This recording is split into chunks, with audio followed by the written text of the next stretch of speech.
What's up, everybody? This is Brian Bobo at Hunt Real Estate right here in Canandaigua, New York. If this is your first time to this channel and you want to know everything about working, eating, sleeping, living, playing, and buying a home, then make sure you tap that subscribe button. Click the little bell so you're notified every time I do a new video. Honestly, I get so many people calling who are relocating here, and I absolutely love it. If you're thinking about moving, relocating, or coming here to stay, make sure you give me a call, shoot me a text, send me an email, or even send me the pigeon cam. However you want to get a hold of me, I've got your back moving to Rochester. So my name is Sylvia Gonzalez, and I've been with Hunt Real Estate and Network Title for the past 4 years now. My position is sales and marketing. Basically, I work closely with the real estate agents and real estate attorneys.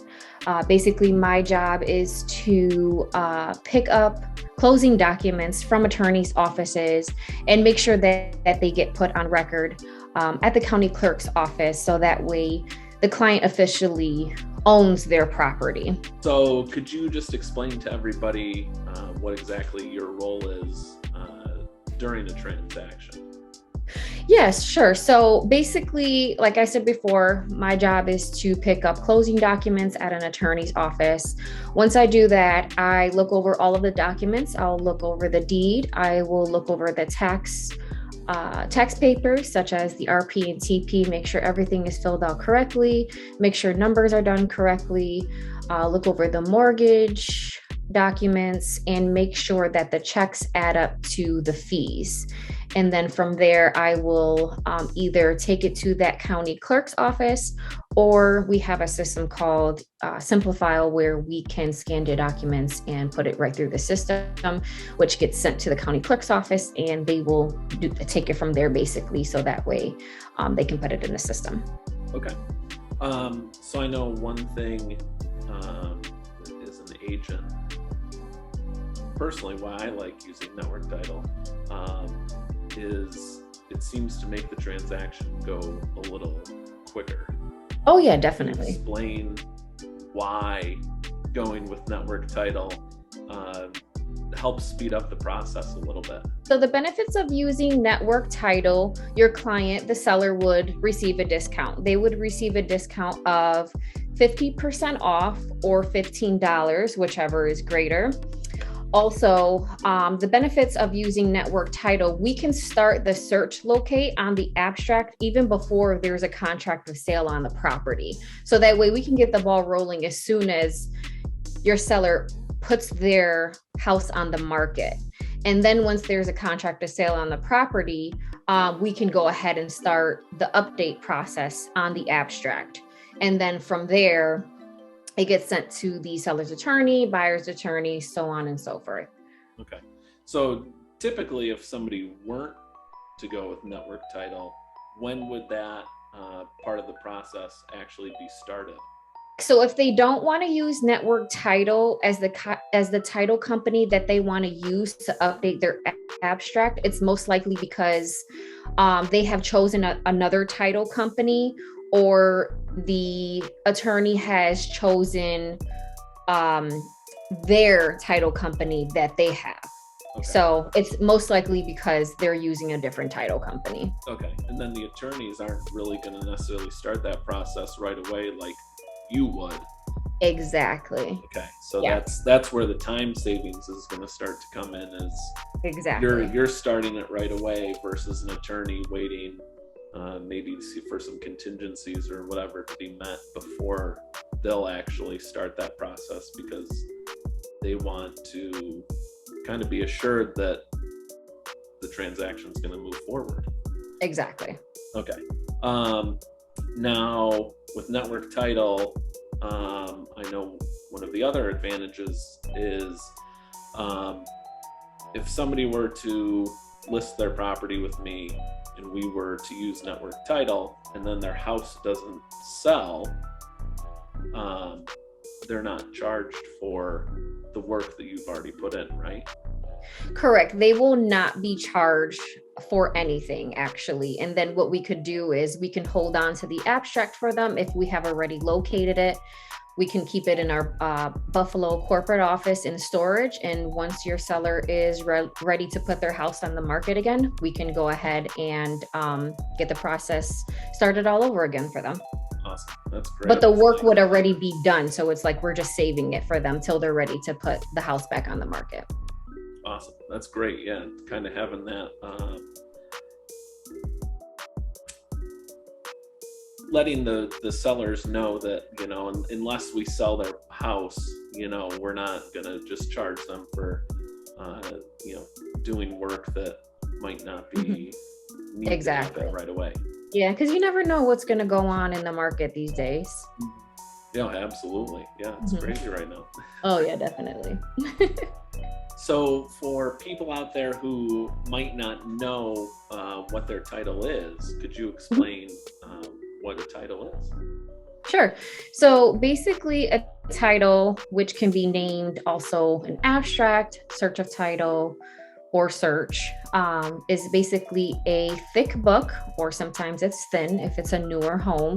But if it's an older home, it would be a thick book, which is the owner history on the property.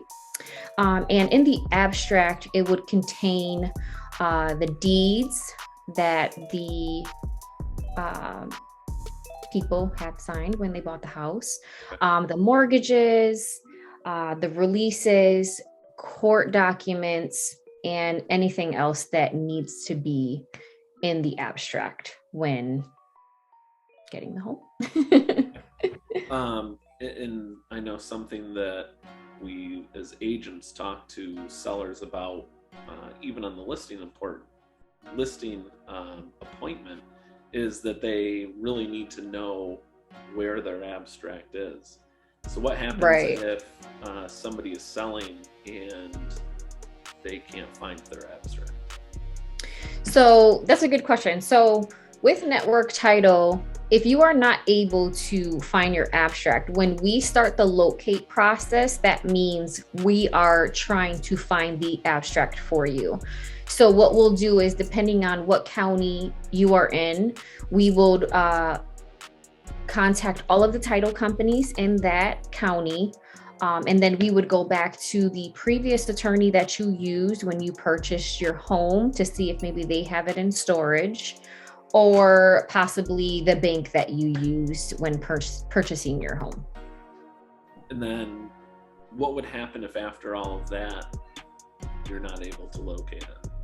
So from there, if we cannot locate the abstract for the seller, then we go ahead and create a new one for them.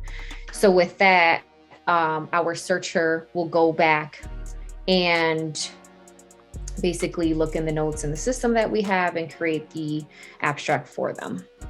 Basically having to find the history of the property on your own and creating a new abstract for somebody. Yeah. Okay. Basically. A lot of work, it sounds like. Yeah. So typically when we have to create a new abstract, that takes about 3 weeks. Okay. So that's, if somebody's not able to find that, possibly adding on time to the transaction instead of, cutting it off like we like to do. Yeah. Okay. And then the cost wise, it would be a little bit more, rather than if you were to have it, it would be less. So if you have your abstract, we can get it updated and sent out to the seller's attorney within a week. Okay. And then if you don't have your abstract, we have to create a new one that takes about 3 weeks. And it's cost wise, it's around $800 area, but then again, your client will receive a discount. Okay. That's great. Yeah. So what is your role on the buy side of a transaction? We've talked about the selling side. What about buyers? So on the buy side, I really don't have a role in that. Typically on the buy side, when a buyer is getting title insurance on their property, that is done through their attorney when purchasing the home. So basically it would be all in the closing documents. It's very important, and I didn't know this until I started working for the company. I actually didn't know about any of this until I started working with a company about title insurance and how it's so important.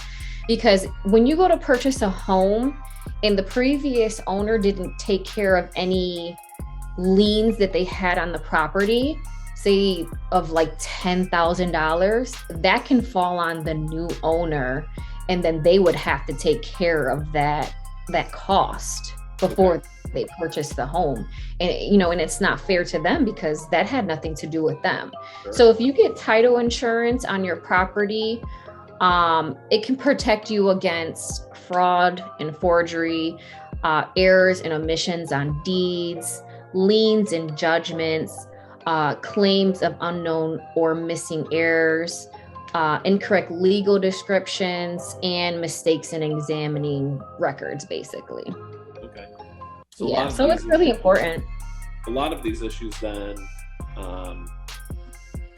that could come up sound like it would be maybe something was overlooked Yes. during the search process.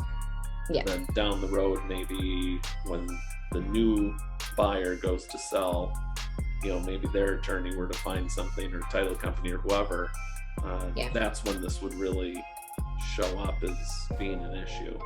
Yeah. Okay. Yeah. So are there different types of insurance, title insurance, that people have the options to have? Yeah, so there are two types of title insurance on the buy side. So you can do lender's title insurance, or you can do owner's title insurance. And the difference between the two is with lenders, usually require a lender's title insurance policy when they issue you a loan. The lender's policy is usually based on the dollar amount of your loan and protects the lender's interest on the property. Okay. And then with the owner's title insurance, the owner's policy fully protects the buyer against any title problems that arise, and then purchased for a one-time fee at closing as well. Okay. And it lasts for as long as your heirs have interest on the property, basically. Okay, great. Yeah. So how do you prepare for a closing? Okay, so how we prepare for a closing is once we have the abstract updated, we then send it to the seller's attorney. They look over all of the documents, make sure everything is correct. Then from there, the seller's attorney will send it over to the buyer's attorney. They will do the same thing, look over the abstract, make sure everything was included that needed to be included. From there, title insurance report is prepared. Then the title insurance report is sent to the seller's attorney, buyer's attorney, and the bank attorney. And then the seller's attorney prepares or obtains curatives needed to clear the affidavits, mortgage payoffs, tax receipts, etc. And then from there, the closing is prepared by the bank attorney. Thanks to Sylvia for dropping some great knowledge about network title and how we can make your transaction run like a well-oiled machine. But again, you've got to reach out to me to find that perfect area that maybe you're thinking about living or want to go see. In order to do that, you've got to give me a call, shoot me a text, send me an email, or even send the pigeon carrier. However you want to get a hold of me, I've got your back moving to Rochester. Until the next video, I'll catch you later.